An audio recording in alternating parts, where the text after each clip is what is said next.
Welcome into Sports Memos Betting Podcast, College Basketball Saturday edition with Brent Crow. Brent, welcome into the podcast. How are you? Hey, Drew, doing great. How are you? I'm doing good, man. This is one of my favorite times to be doing the podcast. Early look at the Saturday college basketball card. We got 5 games slated with a best bet as well. So we're going to hopefully find some more winners than losers here on the Saturday look-aheads. And guys, we're recording this shortly after noon on the East Coast here. Brent, in the state of Alabama, I believe. I'm now in the Sunshine State of Florida. But either way, we're going to look at these 5 games. The lines are not out yet, so we're going to go off of Ken Palm's numbers and see if Brent or myself have a side or a total that might be worth a bet off the opener, or if you're listening to this on Saturday, maybe some value on Saturday morning before the games tip off. So let's start off at the top of the card here, Brent. We got 663, 664. SEC Big 12 Challenge game, Brent. Tennessee at Kansas. Looks like Ken Palm's numbers putting it 68-54 with the Jayhawks on top at home, which would be putting us at a total of just 122. Low total here. But Kansas seems to be controlling the pace and not many possessions in conference play, like we were just talking off recording here, Brent. Anything that interests you with the Vols in the Jayhawks if the total's 122 and what the Jayhawks are favored by 14 at home? Yeah, 14 seems like a big number for Kansas. Of course, remember the last Kansas game, it ended with the brawl. Silvio De Sousa was suspended for 12 games. You know, he only plays about 10 minutes a game. That's not a big loss for Kansas. I mean, if it would have been Azubuike or Dotson, it would have been huge. But it just basically robs them of a little bit of depth. But what Kansas has done this year is play great defense. They're number 1 in the country, not Virginia. It's Kansas, number 1 in defensive efficiency right now. And you look at what they've done in conference games. I mean, every opponent or every victory, they've held their opponents below 60. The only time that they gave up more than 60 was the loss to Baylor, 67-55. And that's been about the score of a Kansas conference game, 66-57, something in that range. And I've made some money playing unders with Kansas, but I was playing under 128, maybe 130, and not 122. We're getting down there. I hope that this one goes up a little bit if you want to play it under. But Tennessee, sort of a similar Kansas team. They're number 1 in the SEC in defense right now. Played very slow. They're 13th in the conference in tempo and 307 nationally.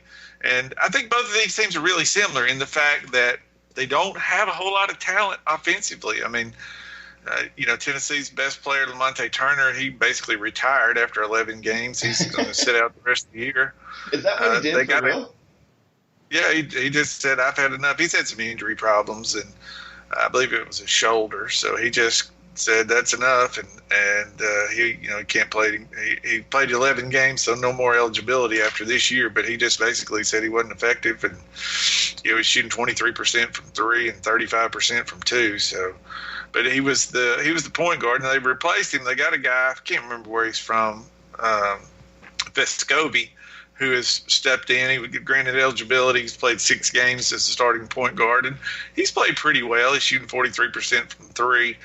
But, I mean, basically, you look at what Tennessee had last year with all those guys that could play, and then this year you had Turner and Bowden at the guard spots, and then nobody really can score in the front court for Tennessee. I mean, Yves Pons is probably their best player, and he's not that much of a factor.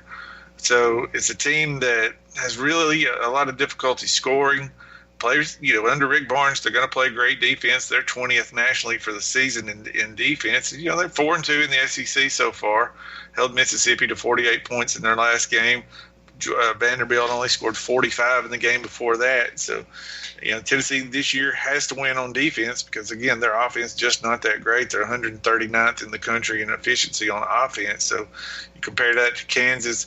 And Kansas, with Devon Dotson and Azubuike down low, 2 solid players, but everybody else kind of role players.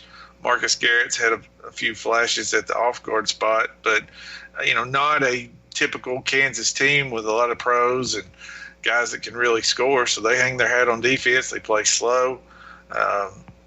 number one in efficiency, like I said, defensively in the country.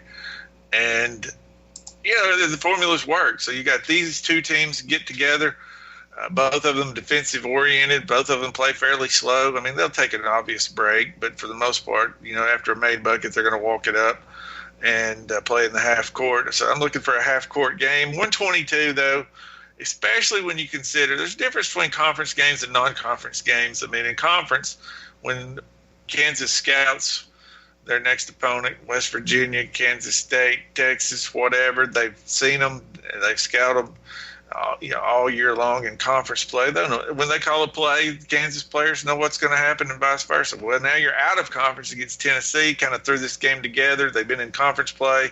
Now they got a game with a couple of days to prepare against Tennessee. You're not going to have that familiarity. There's going to be times where, they run plays that they've never seen before. And so you're going to get a little more offense in these games between these conferences in this period of time. At 122, I would actually lean to play it over a little bit, believe it or not. Tennessee, Rick Barnes last week said, he said, we're so bad in the half court offense, we got to start pushing the ball. And so, you didn't see that much difference. They scored 66 and 73 the two games since he said that. The possessions haven't really increased much. Maybe you got a freshman point guard playing in his seventh start in this one. I mean, they're not going to just run up and down the court, but they are trying to. But, I have a feeling this total is going to come out at 120. If it opens 122, it's going to go to 125 or so, and there's probably a no man's land at 125. I would love to play it under, say, 128. And I would, at 120, I would play it over. But I think it's going to be, it's going to be a game right around this number, 67, 57, something like that. And Brent, two questions for you. The first, Vescovi, the new point guard for Tennessee with Lamonte Turner, I guess retiring. Interesting. I didn't realize that was the case. But he's from Uruguay, actually. And I was thinking off the top of my head, man, European players playing college basketball. But Uruguay, obviously, not a geography expert by any means, but in South America. I believe that's South America, yeah. Yeah. It's does that change anything, like philosophy-wise with I don't really know many players coming from South America. Would that change any part of your handicap here? Because we are kind of finding change with this only being his fifth game playing the point guard position for the Vols. Well, I haven't seen, it doesn't look like any player from. I mean, you can't tell what continent he's from by the way he plays. I mean, like I said, I think he's been a little timid, and Barnes would like for him to press it a little bit. But, so far he's played pretty well. And like I said, shooting 43% from three. But, I think it's just, he's a freshman, and according to Rick Barnes, a little timid. So maybe, by the end of the season, he's opened it up a little bit. But for right now, I don't see, where he's from doesn't have anything to do with how he's playing. Okay. The reason I brought up the European thing is because, with all the NBA European guys, there is a little bit of difference when you watch them play, just the way they grew up playing the sport. And I didn't know if maybe from a tourist perspective or anything like that, if you could see any value with these kids coming over, or I guess coming up in this case and playing college basketball here. Yeah, I just think it's a case-by-case basis. I mean, you've got some guys that are, they may be from France, but they could have grown up in Atlanta athletically. And then you've got guys from, Estonia or Bosnia or whatever that are stiff and not very quick. So, like I said, you just have to look at it player by player. And then second question on your breakdown is talking about the totals. And I thought you made an interesting case in terms of preparation on defense. Is it something you think, the market, the odds makers off the open are factoring into these numbers? Or do you think in this SEC Big Ten Challenge, if you just bet it top to bottom, all of the games to the over, you think you'd make some money this weekend? I would, if you just had to do it one way or another, I would bet overs before I would bet unders. In other words, I'm not going to do it just blanketly bet all the overs, but I'm kind of predisposed to look at I think you may have three 3 or 4 points of value because of the unfamiliarity, as opposed to making a total just based on raw numbers. That makes sense. Okay. So yeah, possibly a little bit of value there in this SEC versus Big Ten challenge. Talk with Brent Crow here, mainstay on sportsmemo.com. We got 665, 666 up next. AAC battle here. SMU versus Memphis. Looks like Ken Palm's numbers showing Memphis 73, SMU 68. So would put us at a total of 141 here, Brent. If Memphis comes out 5-point favorites with a total of 141, any interest in betting this AAC matchup? Yeah, I think this is a very interesting game, simply to see what Memphis does. I mean, I don't know if you watched their last outing, but man, it was a disaster against Tulsa, as Memphis was just manhandled. 80-40 they lost. And it was 73 possessions. I mean, they scored almost a half a point per possession, just a little over. And this has been a team that's pretty decent offensively at times, but, wow, they really struggled against Tulsa on the road. And it hadn't been a road thing. I mean, they had road wins against Tennessee and South Florida, UAB. I mean, it was just an absolute egg that Memphis laid against Tulsa, and I think they're going to bounce back on their home court. Penny Hardaway's going to have them ready to play against SMU, which has been, I think, quite a surprise really for this season. SMU at 14-4, they're 4-2 in the AAC. Not really any good wins though. I mean, if you look at their non-conference schedule, their best win was a win against UNLV. And in conference play, their best win is Temple. So, they're 14-4, but they have not. The only time they really stepped up in class was against Houston, which was a loss, and against Georgetown, which was also a 17-point loss on their home court. So, despite the gaudy 14-4 record by SMU, I just, I think there's several teams out there right now that didn't play anybody and made some nice.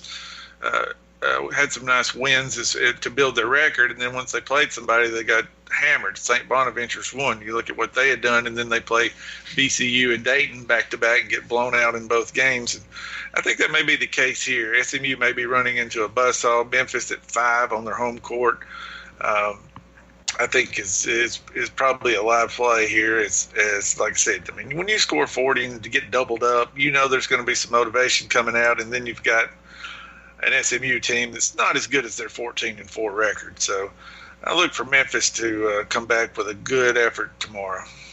Makes a lot of sense there, Brent. Let's head to the next SEC versus Big 12 Challenge game. A good one here. We got Kentucky in Lubbock taking on Texas Tech. Two big-name coaches, John Calipari, mainstay there at Kentucky. And we're seeing Texas Tech, Chris Beard and company, 67-64. So -3 for the Red Raiders at home, putting us at a total of 131. If those are the numbers at the opener, Brent, any interest in betting the Wildcats and Red Raiders? Well, Texas Tech's been kind of inconsistent. They're 12-6, and they had a good win against Louisville, but their other wins have all been against cupcakes. I mean, other than Louisville, their best win is Iowa State, but they had opportunities against Iowa, Creighton, DePaul, Baylor, West Virginia. Came up short in all of those games. This is a brand new team from last year. Kyler Edwards returned. He's having a decent season. I mean, David Moretti is having a good year, hitting 38% from three. And I don't know, though. It just doesn't seem like this team has put it together yet. I mean, they may. I mean, Chris Beard has a proven track record. Last year's run was remarkable, but just a lot of inconsistency from Texas Tech so far this season, including look at their last game, an 11-point loss on the road to TCU in a game that, I mean, they really never were in it. I mean, it wasn't a complete blowout, but, TCU had control throughout the game.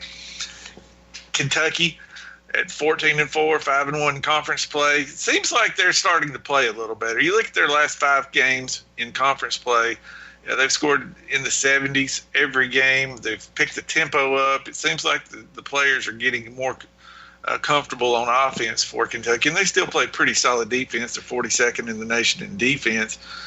And I think this is a team that, you've seen it before with Kentucky. When you start all over every year, you got all these guys that are freshmen and maybe a grad transfer or two thrown in, and yeah, they start playing in Calipari's system, and they struggle it for a while. I mean, they have glimpses early. They did beat Michigan State to open the season, but then they lose to Evansville and lost to Utah, lost to Ohio State. But since that Ohio State loss, 6-1, beating Louisville, Arkansas, Alabama, Georgia a couple of times. They did have a hiccup on the road against South Carolina, but I think this team's growing and getting better, and more so than Texas Tech. I'm still waiting to see that Texas Tech team put it all together. Maybe they do here, but if I get 3 with Kentucky, I got to take the Wildcats here.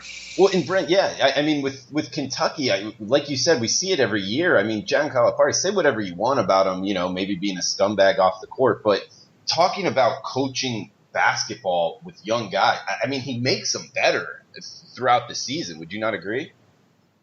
Definitely. I think that is a very true statement. And also, just talking about Kentucky's last game against Georgia, I mean, they look good, winning by 10. Have you seen anything here? I know, you follow the SEC pretty strongly, but with Anthony Edwards for Georgia, why isn't Georgia, in your opinion, at least kind of making a run here at being a tournament team? And do you think they can kind of turn that around in the second half of the season? They've been very disappointing. I mean, they're 1-4 in conference play. Of course, 2 losses to Kentucky. They also lost on the road against Auburn, got blown out at Mississippi State.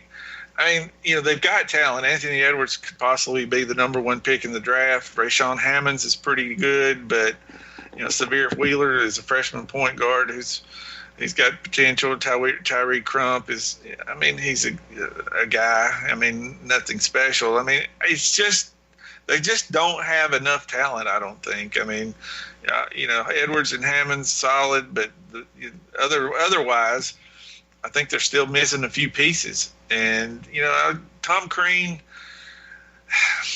I don't know if where he ranks as amongst coaches. I mean, he's had some good years at Marquette.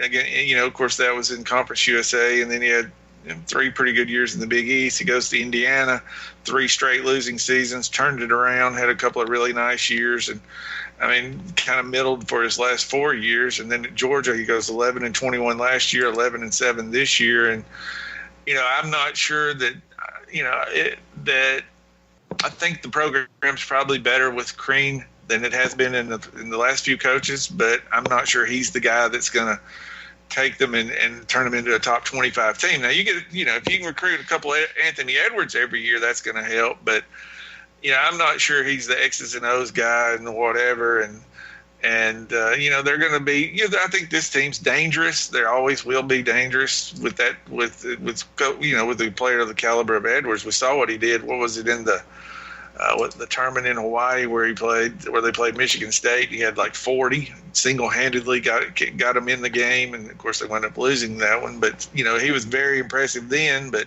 he's kind of been quiet in SEC play. Brent, next game up, we got arguably the best game of the weekend here. Number 1 ranked Baylor Bears on the road in Gainesville, talking SEC versus Big 12 Challenge game again. Baylor at Florida. Ken Palm's numbers showing 65-64, which would make the Bears a 1-point road favorite. That's got to be circled as watch out this year in college basketball. 129 being the total here. Baylor versus Florida. If you have any interest in betting this, Baylor -1, total of 129. Yeah, I tell you what, it has been a curse to be number 1 this year, and really just a top 5 ranked team and be on the road, especially against a good team. We saw it again last night. Indiana beat Michigan State.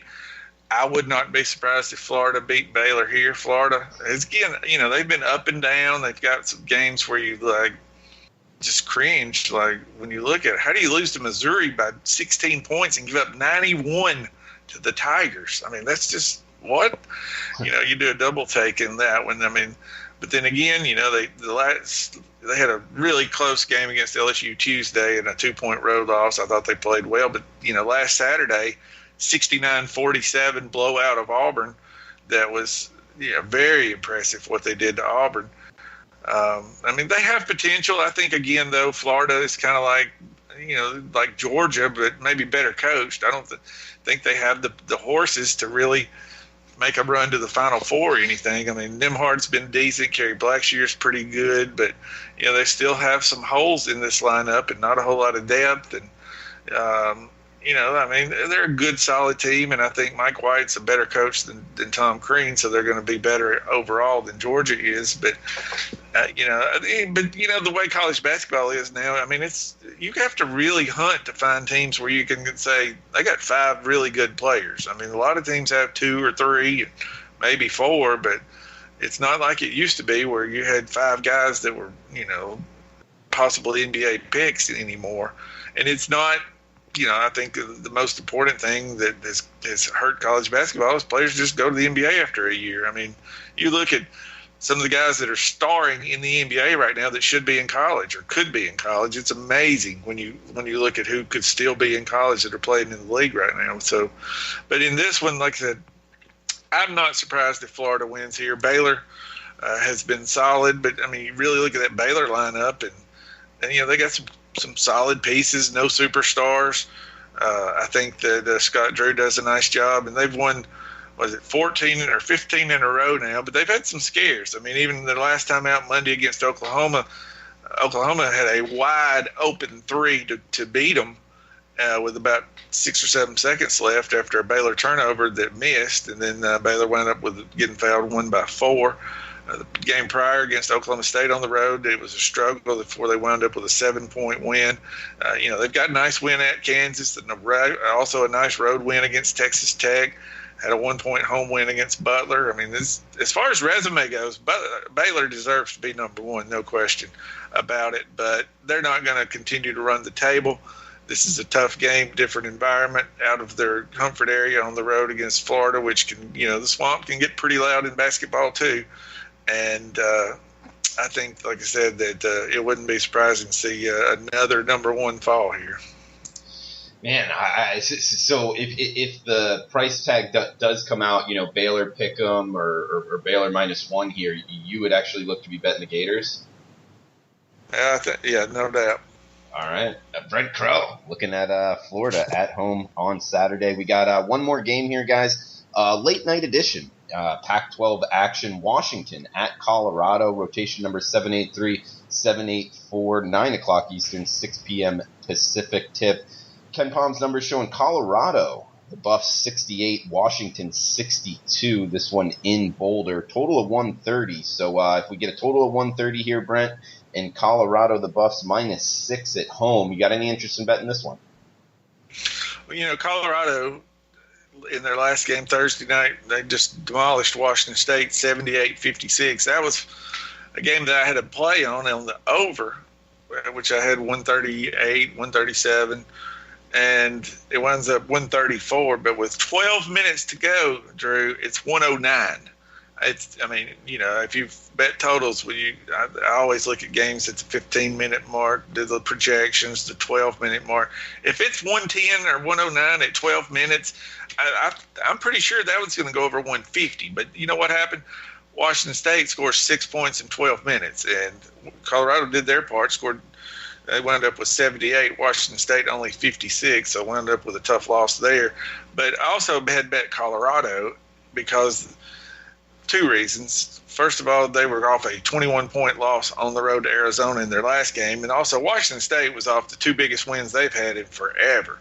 They had the Klay Thompson night, and they beat Oregon State. Scored 89 points. Prior to that, they had beaten Oregon, a double-digit win over Oregon. And, Washington State, they ain't had many good wins lately under Ernie Kent. So Kyle Smith comes in this year, and you can see a little progress. I mean, I think they're still lacking talent, but, they're 3-4 in conference play. I thought that was a great spot to play against Colorado on Thursday. And now you've got a Washington team that lost quite a grain to academics, and since that happened, they have hit the skids. They are now 2-5 in conference play. They've blown leads. They blew a lead against Utah last night. They blew a lead against Oregon Saturday night at home and lost in overtime. They lost on it to Cal on the road last week. I mean, they have 2. They're basically, and to me, the most baffling performance of the Pac-10 season so far was the opener against UCLA on January the 2nd. They did have Quaddy Green in that one. They were at full strength. UCLA comes in, and one guy, they had a freshman that had made, I think he had made 4 threes for the season, hit 7 in the game, and UCLA leaves Washington with a straight-up 66-64 win. And then after that, they bounced back with a win over USC, 72-40. I thought, okay, they righted the ship, but then they lose Quade Green, and it has been misery for Washington ever since. They can't score. They're playing good defense. Of course, they play that Syracuse zone.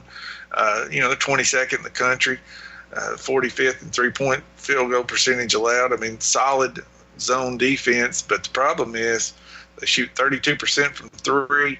They're not very efficient offensively, turn it over 21% of the time. And, I mean, they just have had a tough time scoring points. 66 points is their high for their last 5 games, only 1 win there. Now you got to go to Colorado after you play in Utah, and everybody talks about that transition. Of course, you go from altitude to altitude. It's going to be tough. I think Colorado is another good home team to look at here. And at 6, I would lay 6 with Colorado in a heartbeat against this Washington team that is really, really struggling right now. All right, so in the late night edition, Colorado there at the end. We got a best bet coming up here, guys, from Brent Crow. He's 10-3, his last 13 picks, so heating up here at sportsmemo.com. And we got a special coupon code here for the podcast, 30 off. That's 30 OFF at checkout. 30 off. We'll take $30 off Brent Crow's 7-day all-access pass, which is already discounted to just $79. So for under $50, you can get the next 7 days all-access pass with Brent Crow for only $49. Check it out, sportsmemo.com. 7-day all-access, 30 off for Brent Crow. You can use that for Drew Martin as well, so you can get both for under 100 for the next 7 days. A lot of college basketball. If you're into college basketball picks, want to get an advantage over the odds makers, perceived advantage anyway, use the coupon code 30 off at checkout. 7-day all access, sportsmemo.com for Brent Crow or Drew Martin at checkout. Brent, man, great breakdowns on these 5 games, and let's leave the listeners with a best bet for the podcast. Well, we'll go back to that Baylor-Florida game, Drew. I talked about liking Florida. I'm also going to bet the under if it's anywhere near 129, which is what Ken Palm's showing. And I know that these teams are not familiar with one another, but I also know how good defensively Baylor is, how good defensively Florida is, and how slow this game's going to be. You're going to see both teams walking it up, a lot of half court, and I think it's going to be a struggle for either team to reach 60 in this one. So I'm going to call for a Florida upset that doesn't contain a lot of scoring. All right, and just to I guess go after the analysis here, is this the Big 12 SEC Challenge? So the over philosophy, you would kind of kick that in terms of these teams defensively not. Yeah, go ahead. Yeah, and the main thing is the value of. I mean, you look at the number. I have this one at 122. So if they're going to put up 129, I'm betting it under. And then like with the Kansas-Tennessee game, if it was 129, I'm definitely betting it under. I mean, the numbers are everything with totals, and I think there's value at 129. And I think if they post a 129 on this game, it's going to be short-lived. Okay, and just for the record, we're going for the best bet. It's the Gators, though. It's not the total, right? I like the under bet. The under is the best bet. Okay, and do you have a number where it would not be, recommended to bet? I would like 125, 126. Okay. I mean, like I said, we're going on projections here. It's at 129. I don't think it will close 129. Sometimes I'm wrong and people see other things that I don't see. I mean, I had a game last night that I wound up betting Indiana under, and the line moved to the over. So, and that's why I played it under at 144. So, maybe in this one somebody likes the over and bets it to 132, and we'll get an extra 3-pointer cushion with our under. All right, Brent. Hey, great podcast like always, man. We're doing this Fridays about the Saturday college basketball card. But, Brent, anything else you want to throw out before we shut this down? That's it. Like I said, been heating up. I had a tough loss last night, but still 10-3 in my last 13. And look to I love January college basketball. And from now until the conference tournament start, I think there's a lot of money to be made. All right, guys. He's Brent Crow. I'm Drew Martin. Have a fun, safe weekend. Best of luck with your bets, and we'll talk on Monday.